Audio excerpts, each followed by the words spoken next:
तो नमस्कार दोस्तों, बहुत बहुत स्वागत है आपका अपने चैनल अश्वम ज्ञान पर।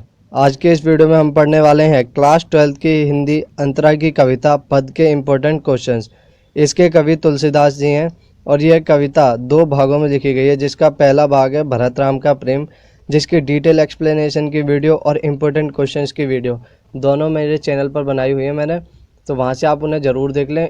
डिटेल एक्सप्लेनेशन की वीडियो में मैंने आपको ये कविता बिल्कुल सरल तरीके से समझाई हुई है और सभी जानकारियाँ इसके बारे में दी गई हैं, तो उसे ज़रूर देख लेना।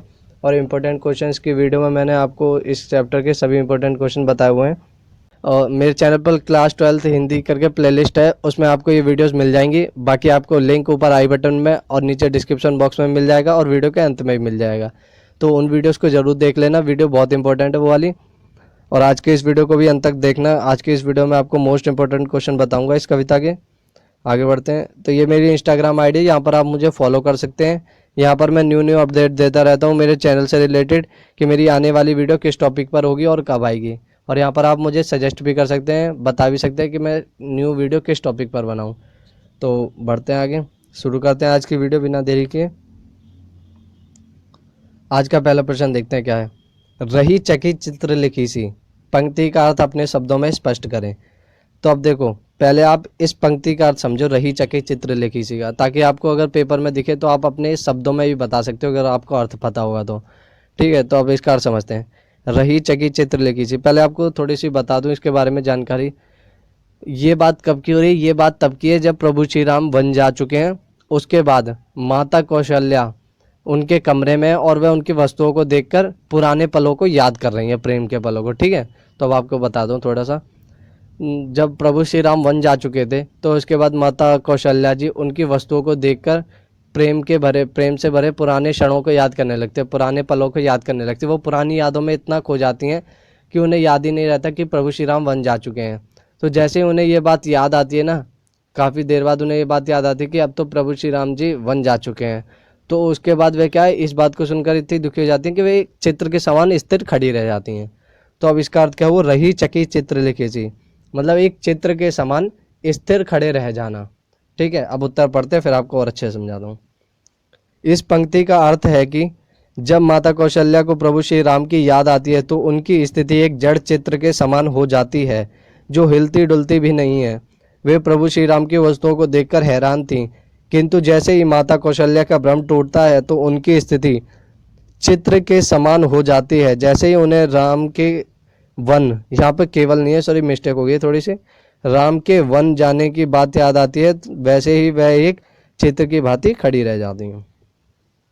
तो अब देखो, आपको सिंपल तरीके से आपको समझाता हूँ। तो जब वह उनकी वस्तुओं को देखते हैं ना, प्रभु श्री राम की वस्तुओं को देखती हैं, अभी वस्तुएं मैं आपको नीचे बताऊंगा कि कौन कौन सी वस्तुएं वे देखती हैं। जब वे उनकी वस्तुओं को देखते हैं तो उन्हें क्या, प्रभु श्री राम के साथ बिताए हुए पुराने पलों की याद आने लगती है। वह उन पलों में इतना ज़्यादा खो जाती हैं कि उन्हें याद ही नहीं रहता कि प्रभु श्री राम अब उससे दूर हो गए हैं, वह अब वन जा चुके हैं। तो वह उन पलों में इतना खो जाती हैं कि उन्हें कुछ भी याद नहीं रहता। परंतु जब उन्हें यह बात याद आती है कि अब तो प्रभु श्री राम उनसे दूर हो चुके हैं, वह वन जा चुके हैं, तो वह इतनी दुखी हो जाती है कि वह एक चित्र के समान खड़ी रह जाती हैं। वो हिलती डुलती, वह कुछ भी नहीं कर पाती, वो एक जड़ चित्र के समान एक ही जगह पर स्थिर खड़ी रह जाती हैं। तो यही अर्थ है रही चकित चित्र लिखी सी का। ठीक है, अगला क्वेश्चन देखते हैं, मोस्ट इंपॉर्टेंट क्वेश्चन। गीतावली के पद जननी निरखती बान धनुइया के आधार पर श्री राम के वन गमन के पश्चात माँ कौशल्या की मन स्थिति का वर्णन करना है। अब देखो, इसमें हमें मनोस्थिति का वर्णन करना है माता कौशल्या की कब। देखो, ऐसे दो क्वेश्चन एक ये है और एक ये है। मनोस्थिति का वर्णन इसमें भी करना है और ऊपर वाले में भी करना है, पर दोनों में अंतर मैं अभी आपको बताता हूँ। इसमें करना है जननी निरखती बाण धनुइया के आधार पर। अब इसका अर्थ क्या है कि माता कौशल्या जब उनके धनुष बाणों को देखती हैं, उनके बचपन की वस्तुओं को देखते हैं, उसके आधार पर मनोस्थिति का वर्णन करना है इस वाले क्वेश्चन में, और अगले में केवल उनके वन गमन के पश्चात माता कौशल्या की स्थिति का वर्णन करना है। ठीक है, तो कंफ्यूज मत होना, दोनों क्वेश्चन में दोनों में अंतर है। ठीक है, अब इसका उत्तर देख लेते हैं फिर आपको अच्छे से समझाता हूँ। प्रभु श्री राम के वन चले जाने के बाद राजा दशरथ की मृत्यु हो जाती है। पंक्ति के साथ ही आपको समझाता चलता हूँ ताकि आपको अच्छे से समझ आए, फिर आपको एक बार में पूरा समझा दूंगा। तो जब प्रभु श्री राम जी वन चले जाते हैं तो उसके बाद क्या होता है, राजा दशरथ जी की भी मृत्यु हो जाती है, क्योंकि वह उनके दूरी वियोग सह नहीं पाते। श्री राम जी से वियोग के कारण राजा दशरथ जी की मृत्यु हो जाती है। उसके बाद देखते हैं, ऐसे माता कौशल्या बहुत व्यथित रहने लगती हैं। तो इस कारण क्या है, जो माता कौशल्या हैं वो काफ़ी दुखी, आप व्यथित छोड़ो, दुखी शब्द को याद रखो, अच्छे से समझ आ जाएगा, दुखी रहने लगती हैं। घर में जहाँ कहीं भी उन्हें श्री राम की बचपन की कोई भी वस्तु दिखाई देती है तो उन्हें वह प्रभु श्री राम की याद सताने लगती है। तो अब देखो क्या, जब भी माता कौशल्या प्रभु श्री राम की वस्तुएं देखती हैं कोई सी भी, तो उन्हें और भी ज़्यादा याद आने लगती है प्रभु श्री राम की। अभी वस्तुएं आपको नीचे पता लगेंगी, ये आपको याद रखनी है, ये वस्तुएं इंपॉर्टेंट है, याद रखना। वे श्री राम के बचपन के दिनों के खेलने वाले धनुष बाण को देखकर उठा लेती हैं और बार बार श्री राम को याद करते हुए उन्हें अपने हृदय और नेत्रों से लगाती हैं। इसी प्रकार से बालक श्री राम के नन्हे नन्हे पैरों की सुंदर जूतियां देखकर भी उनका हृदय प्रेम से उमड़ पड़ता है और उन्हें भी वे अपने हृदय और नेत्रों से लगाती हैं। तो अब देखो वस्तुएं कौन कौन सी बताई, वस्तुएं बताई हैं, एक तो धनुष बाण जिससे प्रभु श्री राम जी बचपन में खेला करते थे, और बाल्यावस्था की उनकी जूतियां, मतलब बचपन की उनकी नन्ही नन्ही सुंदर सुंदर जूतियां उन्हें देखकर। ठीक है, तो अब इसको आपको पूरा मैं एक बार में समझा देता हूँ। जननी ने रखती बांध दुनिया के आधार पर उनकी मनोस्थिति वर्णन करनी है। तो अब देखो समझो आराम से, सरल तरीके से बिल्कुल। जब प्रभु श्री राम जी वन चले जाते हैं तो उसके बाद क्या है, राजा दशरथ जी की मृत्यु हो जाती है। श्री राम जी से वियोग के कारण राजा दशरथ जी की मृत्यु हो जाती है। तो राजा दशरथ जी की मृत्यु के कारण और प्रभु श्री राम के वन गमन के कारण माता कौशल्या काफ़ी व्यथित, काफ़ी दुखी रहने लगती हैं। ठीक है, तो अब उसके बाद क्या कहते हैं, उसके बाद कहता है कि जब भी वह उनकी कोई भी वस्तु देखती, माता कौशल्या जब भी प्रभु श्री राम की कोई भी वस्तु देखती तो उन्हें और भी ज़्यादा याद आने लगती थी प्रभु श्री राम की। अब वस्तुएं क्या क्या बताई थी, वस्तु उन्होंने बताई कि जब भी उन्होंने दो चीज़ें आपको बताई हैं वो याद रखनी है आपको। तो जब भी जैसे ही उन्होंने बचपन में खेलने वाले धनुष बाणों को देखा प्रभु श्री राम के, और उनके पैरों की नन्हे नन्हे पैरों की सुंदर सुंदर जूतियों को जब देखा, तो उन्हें क्या किया, उन्हें अपने नेत्रों और हृदय से लगाया।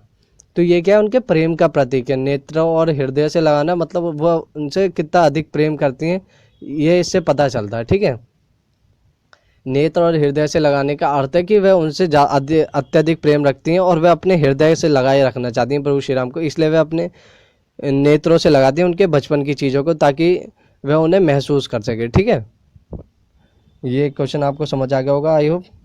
आगे बढ़ते हैं। प्रभु श्री राम के वन गमन के बाद उनकी वस्तुओं को देखकर माता कौशल्या की मनोस्थिति का वर्णन करना है। ठीक है, तो इसका उत्तर पढ़ते हैं। प्रभु श्री राम जी के वन गमन के पश्चात माता कौशल्या बहुत दुखी तथा व्याकुल रहती थी।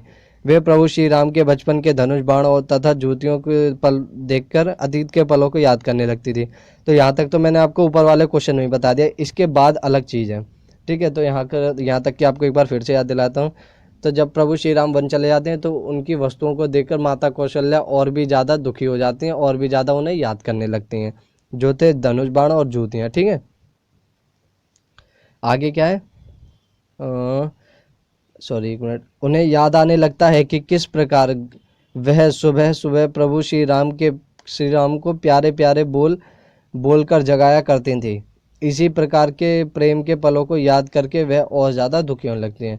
तो अब देखो माता कौशल्या क्या करती थी, सुबह सुबह हर सुबह श्री राम को जगाने जाया करती थी। वह उनसे प्यारे बोलकर उन्हें जगाया करती थी और उनसे बोला करती थी कि हे पुत्र उठ जाओ, मैं तुम पर अपना प्रेम न्योछावर करती हूँ, और तुम्हारे जो अनुज है वह गेट के कक्ष के बाहर खड़े हैं, वह तुम्हारा इंतजार कर रहे हैं, जल्दी उठो, काफ़ी देर हो गई है, अपने अनुजों के साथ राजा दशरथ जी के पैर छूने जाओ।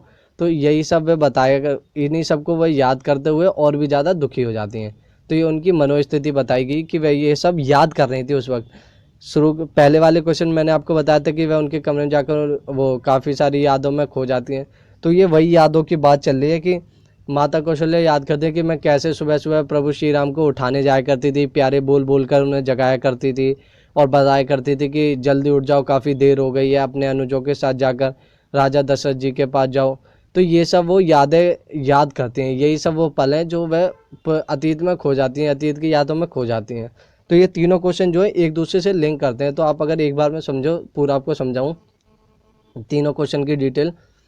तो शुरुआत क्या है कि प्रभु श्री राम वन जा चुके हैं, माता कौशल्या कमरे में आती हैं और उनकी वस्तुओं को देखकर काफ़ी ज़्यादा दुखी हो जाती हैं। ठीक है, और वह उन्हें देखकर पुराने पलों में खो जाती है। पुराने पल क्या थे? पुराने पल ये थे कि वह किस प्रकार उन्हें प्यारे बोल बोलकर जगाया करती थी, बताया करती थी, जो भी मैंने आपको भी बताया सब चीज़।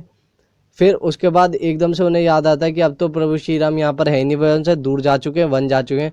तो उसके बाद वह क्या है, चित्र के समान खड़ी रह जाती हैं। तो इसको आप पूरा एक लिंक में समझोगे तो आपको और ज़्यादा अच्छे से समझ आ जाएगा। ठीक है, तो अगला क्वेश्चन देखते हैं। रागो एक बारी फेरे आवो, मैं निहित करुणा और व्यंग्य को स्पष्ट करो। तो राघो एक बार फिर आवो, पहले इस पंक्ति का समझते हैं। राघो मतलब राघव, राघव किसे कहते हैं? प्रभु श्री राम जी को। ठीक है, तो इस पंक्ति में माता कौशल्या जी कह रही हैं कि राघव एक बार फिर आ जाओ। अब इसका उत्तर देखते हैं, फिर आपको अच्छे से समझाता हूँ। इस पद में माता कौशल्या प्रभु श्री राम के वियोग में दुखी अश्वों को देखकर प्रभु श्री राम को एक बार फिर अयोध्या लौटने के लिए कहती हैं। तो अब इस पदों में किसकी बात होने लगती है? इस पदों में बात होने लगती है अश्वों। अश्वों मतलब घोड़े, जो प्रभु श्री राम के अति प्रिय घोड़े हैं। अब उनकी बात होने लगती है कि वह किस प्रकार दुखी हैं प्रभु श्री राम से वियोग, वियोग मतलब दूर जाने के कारण। ठीक है, माता कौशल्या बताती हैं कि उनके वियोग के कारण उनके अति प्रिय अश्व दिन प्रतिदिन कमजोर होते जा रहे हैं। तो अब देखो, माता कौशल्या बताती हैं कि जो उनके अति प्रिय अश्व हैं उनकी अच्छी देखभाल रखी जा रही है, भरत जी उनकी अच्छी देखभाल रख रहे हैं, परंतु वह इतने अति प्रिय हैं प्रभु श्री राम के कि वह दिन प्रतिदिन कमजोर होते जा रहे हैं उनसे वियोग के कारण। यहाँ पर अगर आपको एक बार और थोड़ी सी डिटेल में बताऊं तो यहाँ पर ये माता कौशल्या एक तुलसीदास जी एक पंक्ति और लिखते हैं कि भरत सौगुनी सार करत है। भरत सौगुनी सार करत है का मतलब हुआ कि भरत सौगुनी देखभाल करते हैं। तो यहीं पर जो मैंने आपको देखभाल वाली बात बताई, तो वो देखभाल कौन कर रहा है? तो माता कौशल्या बताती हैं कि जो भरत जी हैं वह 100 गुनी देखभाल कर रहे हैं उन घोड़ों के, अति प्रिय घोड़े जो हैं प्रभु श्री राम के, परंतु वह इतने ज़्यादा दुखी हैं प्रभु श्री राम से दूर जाने के कारण, प्रभु श्री राम के दूर होने के कारण, कि उस देखभाल का उन पर कोई असर ही नहीं हो रहा। वह दिन प्रतिदिन और भी ज़्यादा कमज़ोर होते जा रहे हैं। तो इसीलिए जो माता कौशल्या है वह प्रभु श्री राम को अयोध्या बुलाना चाहती हैं और वह आने जाने वाले राहगीरों से कहते हैं कि यदि श्री राम आपको मिले तो उन्हें मेरा ये संदेश दे देना। क्या संदेश देना? कि वह एक बार फिर अयोध्या लौट आए और अपने इन अति प्रिय घोड़ों को मिल लें। ठीक है, तो यही था आज की इस वीडियो में। आपको मैंने सभी इंपॉर्टेंट क्वेश्चन बता दिए इस कविता के। यदि आपको स्क्रीनशॉट लेना है तो आप ले सकते हैं इस आंसर का, ये भी बहुत इंपॉर्टेंट क्वेश्चन है। ठीक है, यदि आपको कुछ भी समझ ना आया हो, कोई भी टॉपिक या कोई भी बात आपको समझ ना आई हो या आपको कुछ पूछना हो, तो आप मुझे इस आईडी पर मैसेज कर दें, यहाँ पर मैं आपको रिप्लाई कर दूंगा और आपको अच्छे से समझा दूंगा। ये मेरे इंस्टाग्राम आईडी है, फॉलो कर लेना जल्दी से जल्दी। और वीडियो अच्छी लगी हो तो वीडियो को लाइक ज़रूर कर देना यार, तो हमारा भी मोटिवेशन लेवल हाई रहता है इससे। और चैनल को सब्सक्राइब कर देना, बेल आइकन को प्रेस कर लेना, ताकि हमारे चैनल से जुड़ी सारी नोटिफिकेशन आप तक सबसे पहले पहुंचती रहे। और वीडियो को ज़्यादा से ज़्यादा शेयर करना ताकि सभी तक ये जानकारी पहुंचती रहे, सभी के अच्छे नंबर आ सके पेपर में। ठीक है, और कमेंट करके ज़रूर बताना कि वीडियो कैसी लगी, और कोई कमी लगी हो या फिर कोई भी गलती या कोई मिस्टेक लगी हो या कुछ पूछना हो तो आप मुझे कमेंट भी कर सकते हैं, कमेंट में भी लिख सकते हैं, मैं भी आपको वहाँ पर भी रिप्लाई कर दूँगा। बाकी जय हिंद, जय भारत, भारत माता की जय।